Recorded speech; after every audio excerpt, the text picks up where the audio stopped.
What AIM is going to do is create a new habit. It's going to help that child to have a different way of learning facts so that they can eventually transition those facts into long-term memory.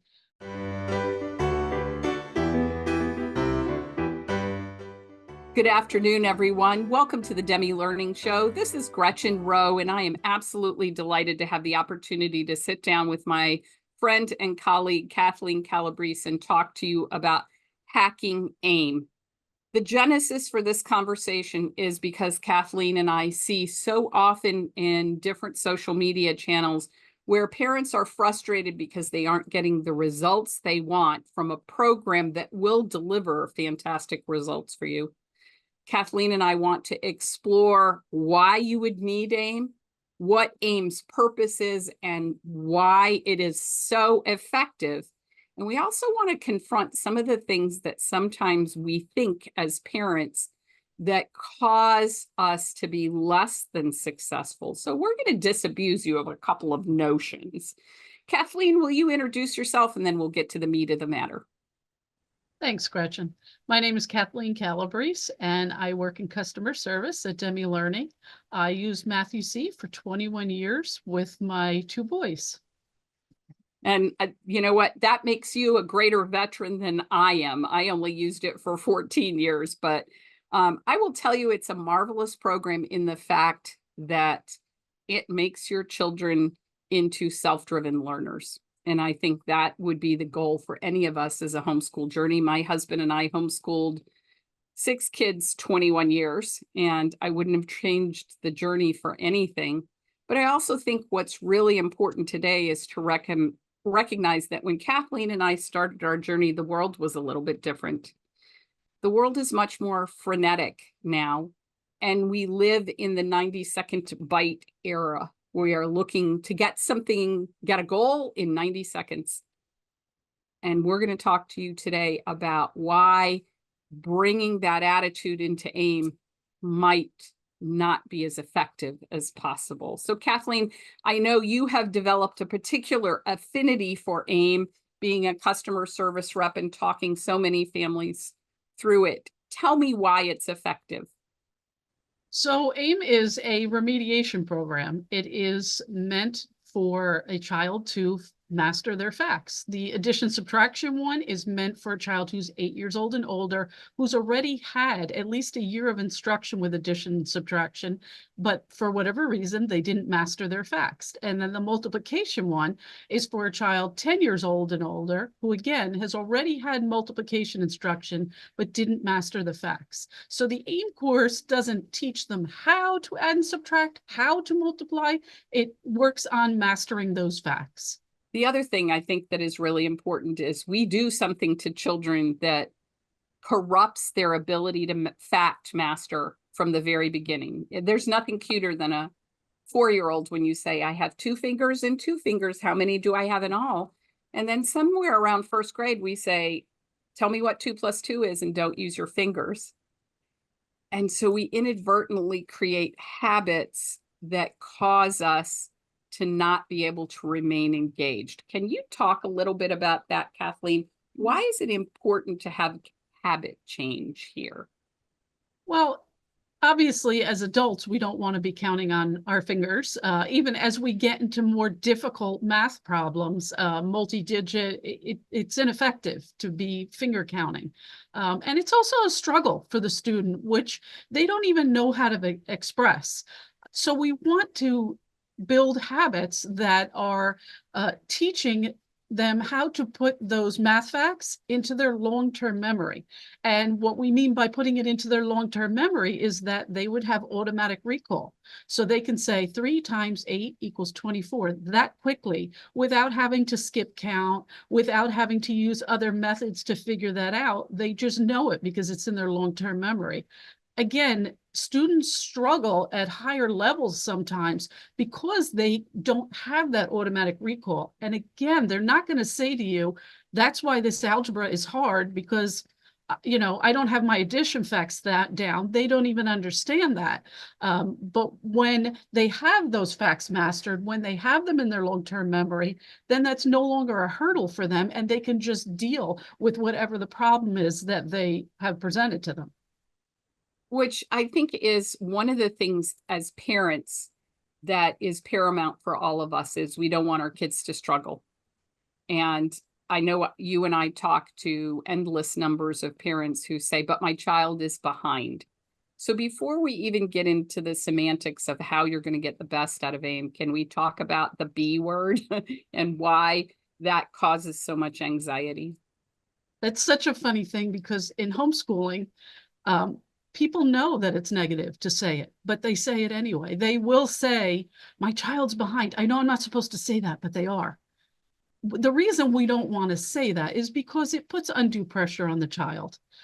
It does. If you're, whether you say it verbally to them or not, but if you're conveying to them that they're behind, if you're stressing that they're behind, if you're worried about getting them caught up, you are putting stress on that child. And it's stress that there's nothing they can do about it. If they don't know that information, they have to go through the building blocks of learning that information. You can't just say, well, my child is in 6th grade, he should be learning fractions, but we're only on subtraction. We're just going to skip over multiplication and go to fractions. Nope, not going to work. You have to go through the building blocks to get them there. So it's one of those things where you know, it's hard to say. You really have to set it aside. I mean, I had to do it myself. I had my youngest child didn't read till he was 8 years old. And I tried every single reading curriculum there was. I kept trying it. And then I would ask other homeschoolers, you know, what do I do? What do I, and they all kept telling me, he's just not ready yet. Maybe he's just not ready. And, you know, have you had him tested or he's just not ready? Those are the things that I heard. And when he was 8 years old, he literally just started reading one day and took off. And then it finally did make me realize he just wasn't ready yet. There was nothing wrong. He just wasn't ready yet. And that was a really good reminder to me to not worry about the fact that he wasn't reading in kindergarten or 1st grade. It didn't happen till he was 8. And sure enough, by the time he was 10, he was reading everything that every other 10-year-old was reading. So, you know, it didn't matter. So for me, and I think I did stress about it because I kept trying all different curriculums. I think I was showing my son, this isn't working, this isn't working, this isn't working, we need to try something else, instead of just pulling back and saying, okay, you know, I'm just going to give it some time until it happens as it's supposed to happen. I think it's also beneficial for us to understand as parents when we think in our head, even if we never articulate it, if we think our child is behind or they're not where their peers are, that kids are great at reading body language. They can feel that. So if that's you, first of all, I want to absolve you of feeling guilty because we've all been there. We've all had that. We want more for our children. We wouldn't be homeschooling. We wouldn't be making this hard journey if we didn't want more for our children. But by that same token, we need to take that monkey off the sofa, hold it up and say, you know what? I have done you a disservice because I have let you think I'm exasperated with you, and I'm not. But here's how we're going to fix that. So how does AIM come alongside a parent, Kathleen, and help that parent fix what seems to be broken? What AIM is going to do is create a new habit. It's going to help that child to have a different way of learning facts so that they can eventually transition those facts into long-term memory. The thing about AIM is it's not instant. You're not going to see a drastic change immediately, 1 lesson in, 2 lesson in, okay, we got this, now everything is fine, now my child knows all their facts. No, it's about changing a habit, which we all know habits take a while to change. So you're going to create a new habit for the child to learn those facts. And it's going to be through activities and through the different things in the AIM program so that they can, again, get those facts into long-term memory so they have automatic recall.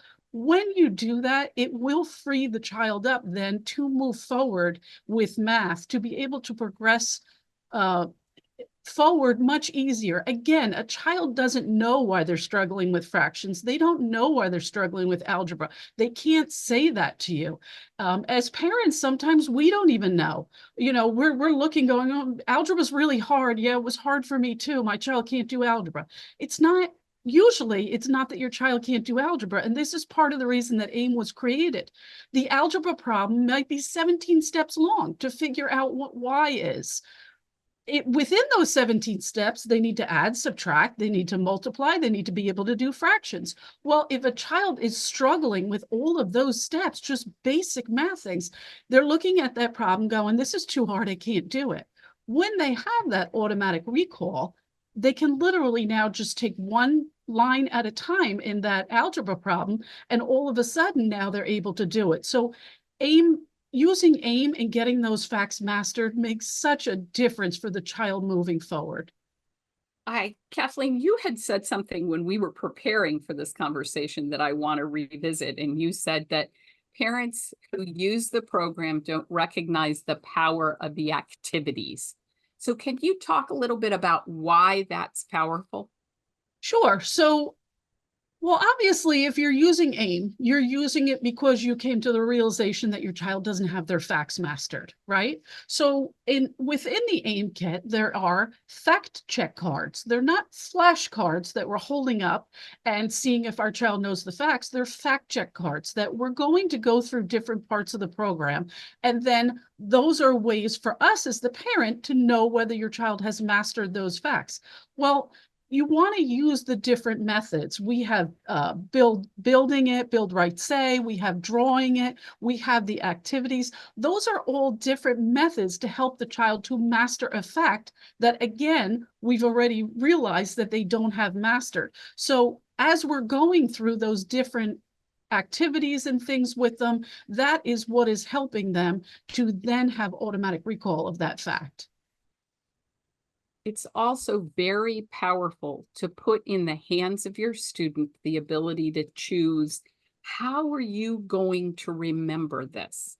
To be able to use those fact check cards effectively, say that 3 times fast, and be able to sort between what is in my long-term memory and what is not yet in my long-term memory, and to be able to successfully evaluate, what do I need to work on? Just that motivation, that can be intrinsic motivation for a student to be able to stick in there and make it happen. But that stick in there part, Kathleen, can you talk about how long AIM takes? On average, AIM could take up to 4 months. It really depends.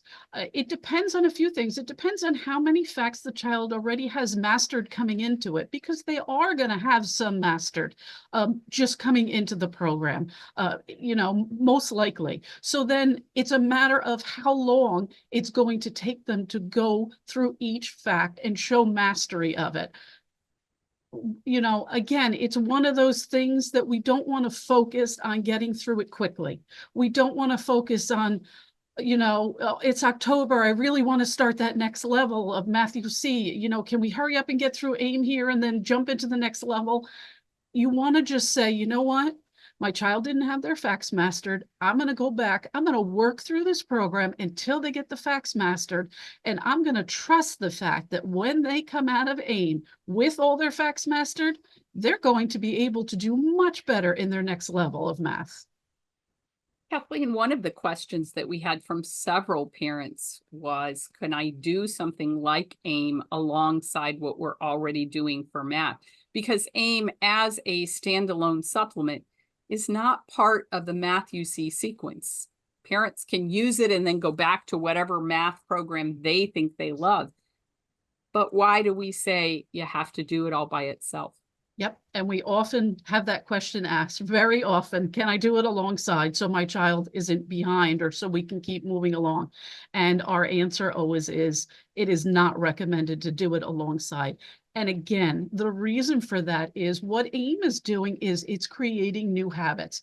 Instead of your child counting on their fingers, instead of them looking up at the ceiling and skip counting, instead of them using whatever tactics that they normally use to figure out the math fact, we're creating new habits of them just memorizing, mastering those facts.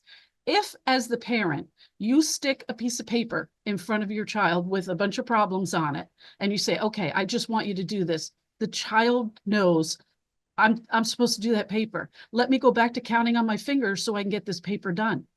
So they're going to resort back to their old method of finding the answers instead of, instead of waiting until they have those facts mastered, and then they could easily just do that. So we always say, just be patient, use AIM by itself. And then when you come out of AIM, again, what we hear so many times is then when a child goes into their math, it is so much easier for them. They are so much more confident because they're no longer struggling just to get those basic facts, to find the basic things, that all of a sudden they will be able to go quicker. So in the long run, it balances out. You're not to say catch up, but in the long run, you're going to see that your child now does go through that next level without the struggle of not having their facts.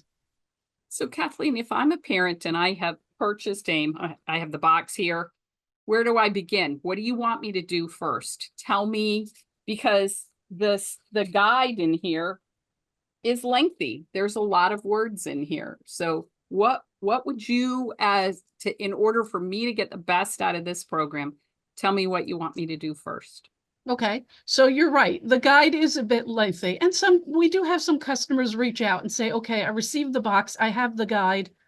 I'm a little overwhelmed. Now what do I do? Right now, what do I do? And can you please just tell me where to start? So we have actually created a couple of Sports Center articles, and those articles show offer a few things for AIM. Well, there's one of them that says how to begin, where to start. And then there's another one that says how to work through the lessons. But the how to begin one is going to tell the parent exactly, almost bullet points, not very lengthy, but just bullet points of what to do. Open the box, check your materials, redeem your digital pack code because you need to have the digital access, and there's a card inside your box. And then it instructs them which videos to watch and then how to do the assessment. So it's kind of just a step-by-step so that if you're feeling overwhelmed, all this information is in the resource guide, but if you're feeling like, okay, that's a lot to read through, we have that Support Center article that kind of shortens it, narrows it down a bit for you. And the Support Center, of course, both links to both articles that Kathleen has mentioned will be included in the show notes for this episode. So you'll be able to find them there.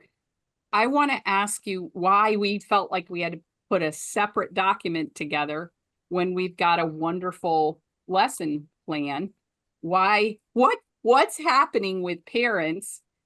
And part of this has to do with the culture we currently live in, but what's happening that we felt like we had to revisit this so that parents would get the best out of the program? Sure. So again, I work in customer service, and between that and social media, we hear from parents that they're using AIM and either they're overwhelmed by it, or I'm not sure how to use it, or I'm not sure if it's working. Those are some of the questions we say.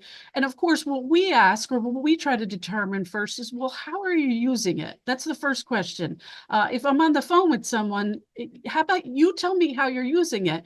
And unfortunately, people are looking for a little bit of an open and go program.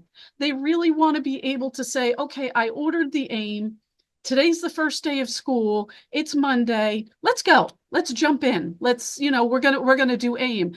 And now they're pulling out the resource guide, and now they're looking at it and they're going, okay, I don't know what to do. I see some cards here. Maybe I'm just supposed to show you some cards. So this is a program where it is not meant to be independent for the child. It is meant that a parent is sitting alongside their child doing it with them. That is one thing that we want to make sure that parents understand. You're doing it with your child, but it is important to do that little bit of prep and understand what the program is teaching and how to use it before you jump into that first lesson, so that when you do finally sit down with your child, you have a better understanding of what you're doing. And then you're watching the videos along with them, and then you're going through the activities. And again, as Gretchen said, you are giving that child the opportunity to have some buy-in to the program. When you're asking them, how do you want to write the math problem? Do you want to write it horizontally? Do you want to write it vertically? And then here's some of the activities that we can do to help you learn those facts. Which activity would you like to do? We definitely know the more buy-in the student has and the more that you allow them to take some ownership in it, the more engaged they're going to be. Absolutely. That is really true. One of the things I hear most frequently from parents is they don't understand what the mindset change is when I'm asking my student, how do you learn best? Because we don't often ask that question of our kids. We just say, here's how I think you learn best. Let's go. So along those lines, why are we time limiting the sessions, Kathleen? Right. So that is one where we don't want to present so much information that it becomes white noise. We do know, because this is forming a new habit, and this is even something that as parents, we need to make sure that we hold on to that we understand that it's about a new habit. So you're not looking at this saying, well, I'm on the 3 facts. Of course, my child has already heard about the 3 facts, so I'm not presenting new information to them. Can't I just do this for an hour and drill them? No, because even though the 3 facts are not brand new to that child, again, we're trying to create a new habit with how they learn those facts, with how they're mastering those facts. So because it's a new habit, we would say that is new. We want to keep each sitting, as we would say, each time you sit down with the child, we want to keep those to 15-minute sessions. And you can do it multiple times in a day with at least a 2-hour break in between. And the reason for that is you want to give their brain time to process that information that they did learn. So even if a child is not actively engaged in the process of committing facts to memory, what their brain is doing is reordering the information they've gained and putting it where it can be recalled for the next time. And that makes a huge difference for kids as well. You said the instructor, you mentioned this earlier, and I want to revisit this. Why does the instructor need to watch the Aim for Success videos and the lesson videos? Why would that be important for me as the parent to do that? So, well, the Aim for Success videos are what explain to you what the AIM program is, basically how to use it, and it even helps you with the assessment. There is a before AIM assessment that you're going to do to see which facts your child already has mastered, and at the end, there's an after AIM assessment. So the Aim for Success videos are very important because it helps you to learn how to use this program. Obviously, we want anyone who has this program to be successful with it. We want you to be able to use it for your child to master their facts so that they can move forward in math easier. So watching the Aim for Success videos helps you to understand the whole program. And then even as far as the lesson videos, I always suggest watch the video on your own first before you sit down with your child. Yes, you're going to be watching it twice. It's a short video. Most of them are only a few minutes long, but when you watch it first and you have the understanding and you grasp, okay, this is how we're teaching this fact. Oh, I see. Okay. Then when you're watching it with your child, you're more able to look at your child and say, okay, I can see my child gets it. Yep, he's engaged. Or, wow, he has no idea what they're saying here, or okay, let me stop this and ask him a question, let me have him practice it as we're going. It helps you then to be a little bit more responsive to exactly how your child is viewing the video at the time of the video. Kathleen, if I'm a parent who's had a child who has struggled mathematically, and maybe that child has a diagnosis. I mean, I have two of my kids are dyslexics, and there's a myth, a well-worn myth that goes around in the dyslexia community that says that dyslexics can't memorize facts. What am I going to see if I engage in this process? How is this process different from other things I might have done? Flashcards, for instance. Well, the nice thing about this process is that we're using different methods for them to master that fact. And when you engage different methods, if your child is going to most likely learn through one of them, right? So we're building the problem out with the blocks. We're writing it. We're saying it. We're hearing it as the adult is also saying the fact to us. We're doing all these different ways of hearing that fact, seeing that fact, practicing that fact. And then when you even add in the activities, and now we're doing some fun things and some other things with the fact, we have all these different avenues of helping the child to get that fact mastered. So it's not just about, okay, we're just going to try writing them out. We're just going to try through a workbook and that's not working. Or as you said, we're just going to try through flashcards. Okay, that's not working. When you add all these different methods together, it is going to help a child who, maybe needs to learn a little bit differently. And maybe as a parent, we're not even positive what that way is. But when you engage all these different methods, it's going to help them. If I am a parent who has committed flashcard sin in the past, I'm going to elaborate on that. I hold up a flashcard to you, Kathleen, and I say, okay, Kathleen, here's 5 + 4, and you give me an answer and it's correct. And I'm like, great, good job. And then I say, all right, Kathleen, what's 2 + 7? And you hesitate. And I say, oh, come on, Kathleen, you knew this yesterday. What happens in that moment?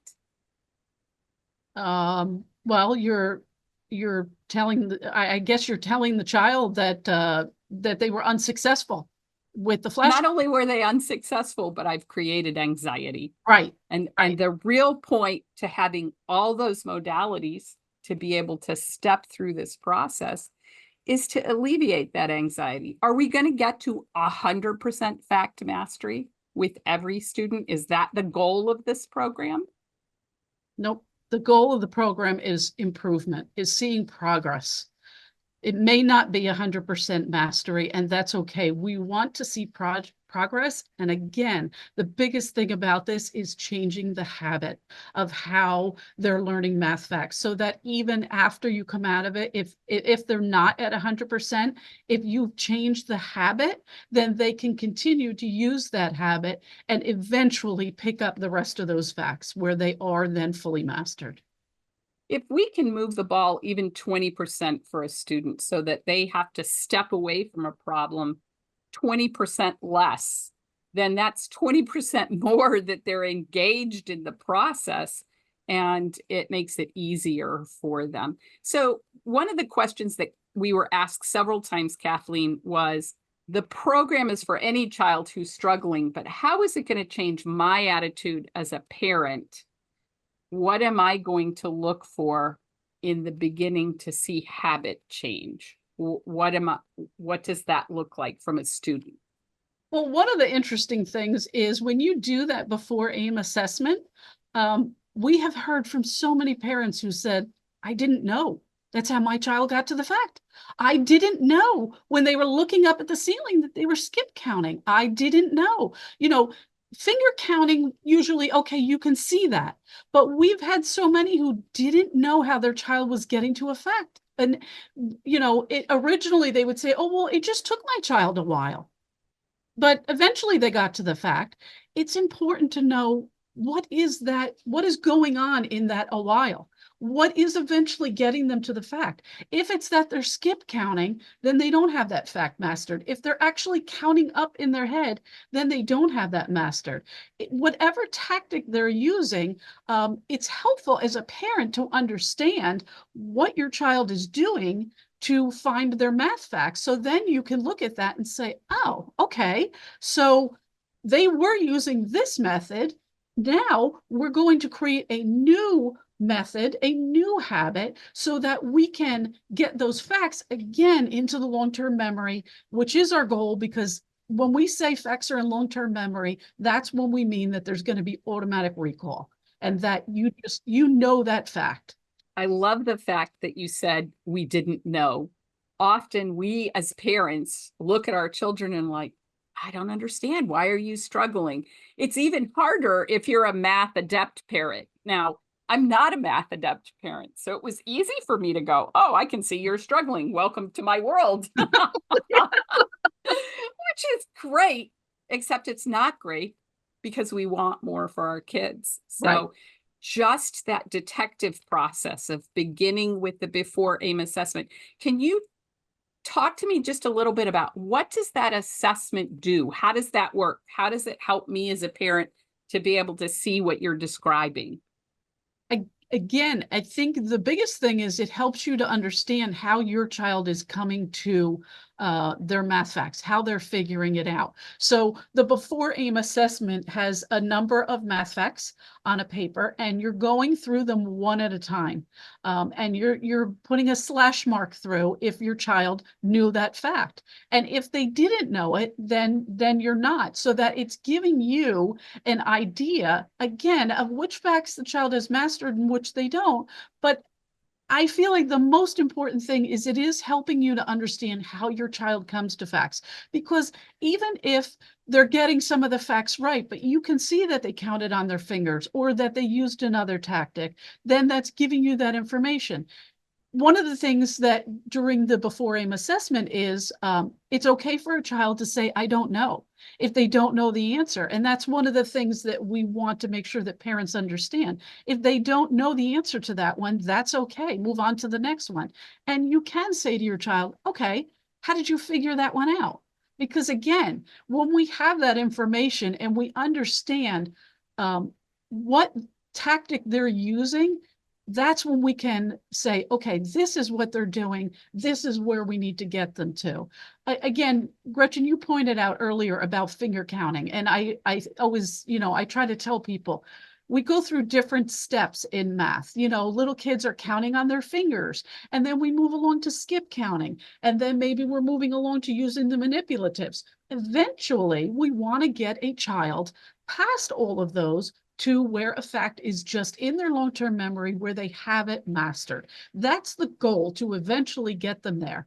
Those steps along the way are okay, but we want to keep progressing and moving them along. I am vividly reminded of a mom I met late this summer at a homeschool conference, and she wasn't sure whether AIM was right for her student. But what I did was we took the assessment that was in the beginning of the book here, and I said, just go sit down someplace quiet and ask your student some of these facts. It's not going to take, you don't have to go through the whole of the assessment to see what's happening. Right. And she said when she came back, she said she was astonished because she thought that her child was just a 4-beat answerer, was the way she described it. In other words, if she asked her child a fact, it took that child 4 beats before that child could answer.